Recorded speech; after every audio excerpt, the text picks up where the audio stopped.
Good morning, Michael Cohen. Good morning, Stephanie. How are you? Good. You have a good enough sense I like of how humor. you guys are taking a little advantage of the says who. Yes. You know, interestingly enough on the says who, I got a lot of ribbing for that. There are memes all about it. People who are using the various different says who's or more on TikTok and things like that. Here's the interesting thing about that says who. That was with Brianna Keeler on CNN. I was right. Yes. And I never got the credit for it. I said this so to you. I'm gonna play a little Donald for a second. I never got the credit. Quite frankly, I was right. And how do you text somebody when they're right? That's right. Right. In this specific case, Yes. I knew what I was talking about because the polls are never right. The polls, the system that they use are just flawed. And instead, they should be using more social media to a more expansive group where all you need to do is just to click. Yeah. Instead of having somebody call your house and look, I get these phone calls all the time and I just hang up on them. But yes, says who, I was right. I said that to you last time you were on. You were right. And I did have to ask. I don't know if you'll answer, but the polling data that Paul Manafort shared with Russia in those swing states where Trump eked out a victory, did you know something about that? Was there something more behind that says who than we knew at the time? So I had seen the poll that they were going to be referencing, though they never referenced it by name. And the poll was of 800 people or 1,000 people, which is a huge poll in the old way method of doing it, picking up the phone. So I know that Stephanie Miller, for example, is a hard Democrat. And that she's been voting for 30 years and has never voted for a Republican in her entire life, regardless of who it was. Actually, I voted for Ronald Reagan. I know that if I call you, I know what the answer is going to be before I even speak to you. Right. And if I'm successful in getting you, the poll that they did, it was something like 800 people were, staunch Democrats and 100 were Republican and 100 were independent. So I knew where the poll was going to go.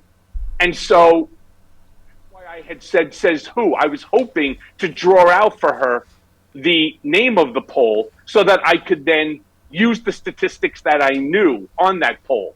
Right. Okay. So the new book, obviously, Revenge, How Donald Trump Weaponized the U.S. Department of Justice Against His Critics. You were just saying, not because it's your book, but it should be really like a cautionary tale that everyone reads. Tell us why.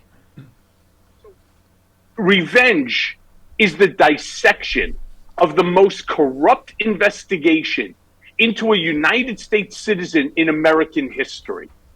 All right? It's what it was. And what it does is it demonstrates, and I use my case as the example, what happens when you have an autocratic, fascist-minded president to weaponize the Department of Justice to silence a critic, all in hopes of becoming an autocrat, becoming a monarch, the supreme leader. He wants to be just like Vladimir Putin. He wants to be exactly like Kim Jong-un. He wants us, as the American citizen, to worship every single move that he makes. If he decides that he wants to roll out a couple of missiles going down Pennsylvania Avenue, and it could be in the middle of the winter, -3 degrees outside, he wants you in a MAGA t-shirt with a MAGA hat, screaming, clapping, yelling for him as he drives by in a heated car.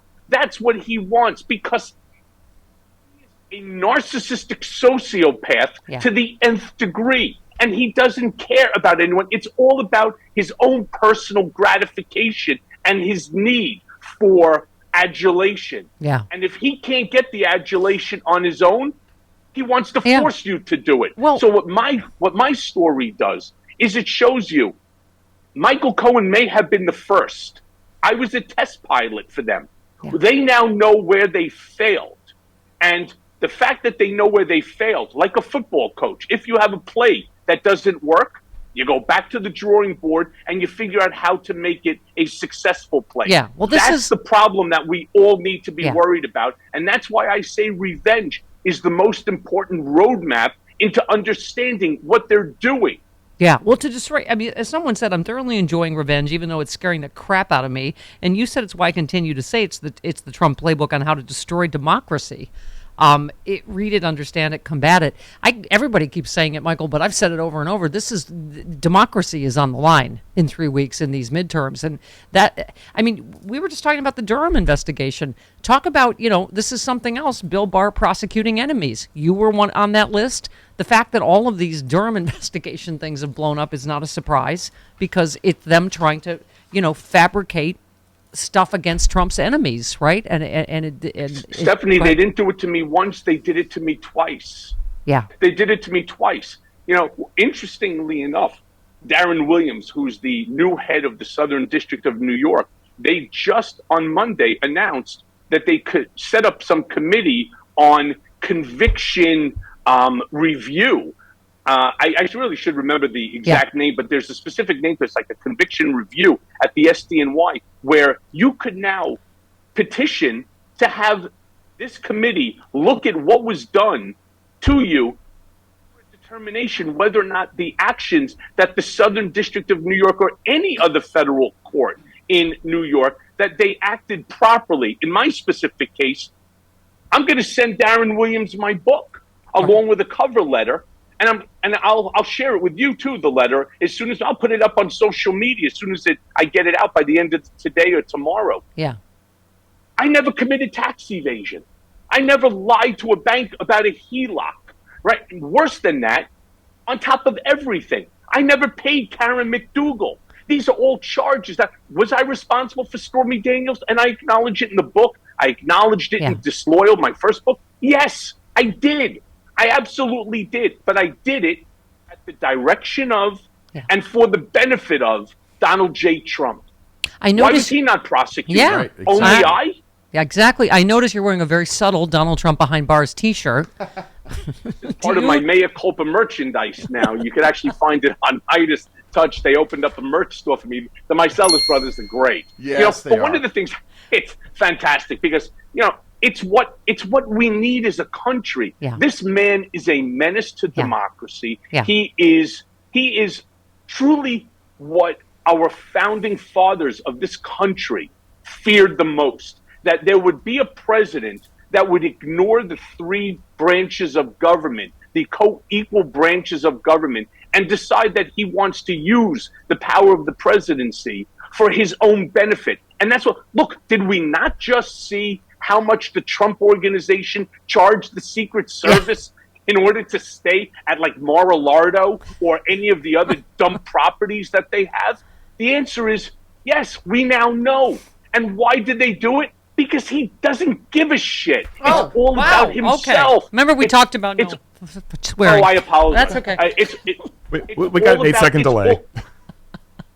Thank God for 7 seconds. I apologize. Okay. Mea culpa? So angry. Are you saying mea culpa? I apologize. I get this. Yes, it angers me so much because I don't blame we you. all know that. We all know, Stephanie, that he takes advantage of every single situation that he can. So why should this be any different? In fact, one of the things that I shared with both the Attorney General, District Attorney, 7 different congressional committees, is that the Secret Service had an office in Trump Tower during the what do you call it? The 2015-2016 campaign that they were paying for, and he was charging them the highest amount per square foot ever attained in the and they're apparently still lying to protect him as it regards January 6th. And deleting emails and all other stuff. So how are we supposed to have any faith in our Justice Department? On top of that, when you see someone like Merrick Garland slow walking everything, every single person in America,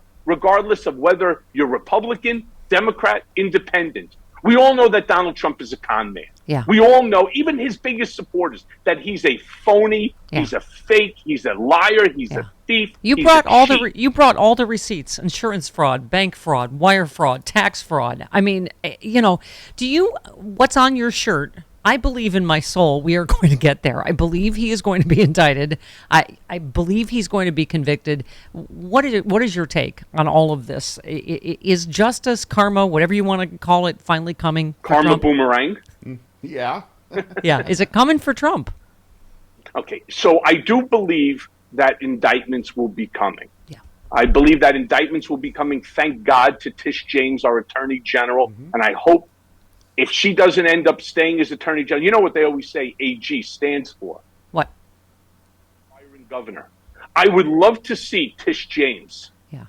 Yeah. You get it? AG, aspiring governor. Oh, there you go. Okay. Sorry, you cut out there. There you Aspiring go. All governor. right. Got it. Wait, hold on. Wait, that one's going over your head. No, I just, you cut out Wait, before the... Wait, it's coming back. I got it. Okay. All right. I would hope that she would consider becoming governor down the road. And I would support her with everything that I have. And I would get people to support her because what she did, nobody else wanted to do it. Alvin Bragg certainly didn't want to do it. Okay, at the end of this month, we have the DA's case against the Trump organization. I want to remind you, started by our previous district attorney, Cyrus Vance. Yeah. So at least Alvin Bragg didn't muck that one up and then get rid of that case. Yeah. I also believe that will cause some significant legal challenges to Trump personally, not just the Trump organization. Yeah. But what Tish James did by being first one out there, she now has all of the documents, all of the proof. She has forwarded the case to the Southern District of New York for tax evasion, as well as to the IRS. So I do believe indictments will be coming. I believe that they will come before the end of the year. What bothers me, again, is this whole slow walk by our Justice Department. Oh, we can't do it now. It's only 3 weeks before the midterm elections. Ask me if I care. Yeah. By the way, we want to thank you for saying... I don't care if we indict him on the day of the midterm elections. Yeah, he's not running. Guilty, he's not on the ballot. Yeah, exactly. By the way, thank you for saying muck this up. We appreciate that. But, I just have to say, Stephanie Winston Wolkoff tweeted, Donald wasn't giving his shares of Truth Social to Melania, but wanted others to fork over theirs to get Melania in on the grift. You just said, why would we or should we expect anything else? A family that grifts together ultimately throws each other under the bus. Michael, isn't the danger? We're just numb to the amount of crime that he continues to commit and get away with thus far. So I have a name for it, and it's called Trump fatigue. We are all just tired. We're tired of every time that you turn the television on, first thing in the morning. I get up at 4 o'clock, 4:30 in the morning. Yeah. I turn on the television, I'm watching, and then what do I see? Another action by Donald or his group that is illegal, unethical. Anybody else, if any of your listeners, if you, Stephanie, if anybody other than Donald was involved in this, you would be behind bars already. And God knows how long the sentence would be, especially if you had my judge, Judge William H. Pauley III. If you had him, you could be in there for life. Yeah. Revenge, by the book, How Donald Trump Weaponized the U.S. Department of Justice Against His Critics. Who says to buy it? Me. Says who? Me. Yeah. Buy it.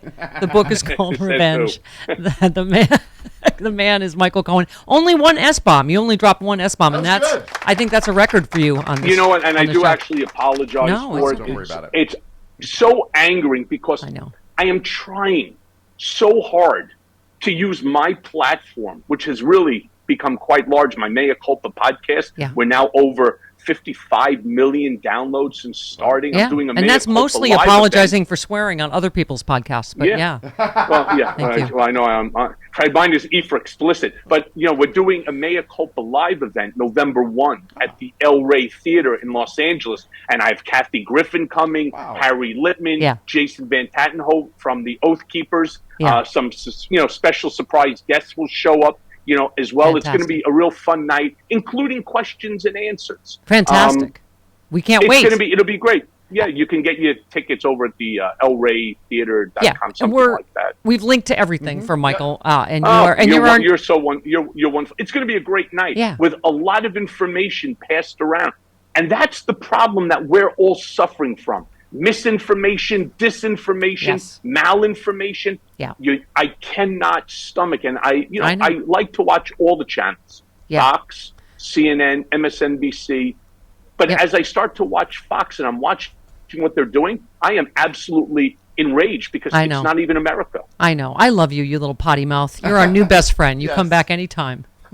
The book is Revenge. Thanks, Michael. Thanks, Michael. Good to see you, Steph. You too. Thank you so much. Bye. There he goes. Ah, that filthy sailor. We love him so much. Okay.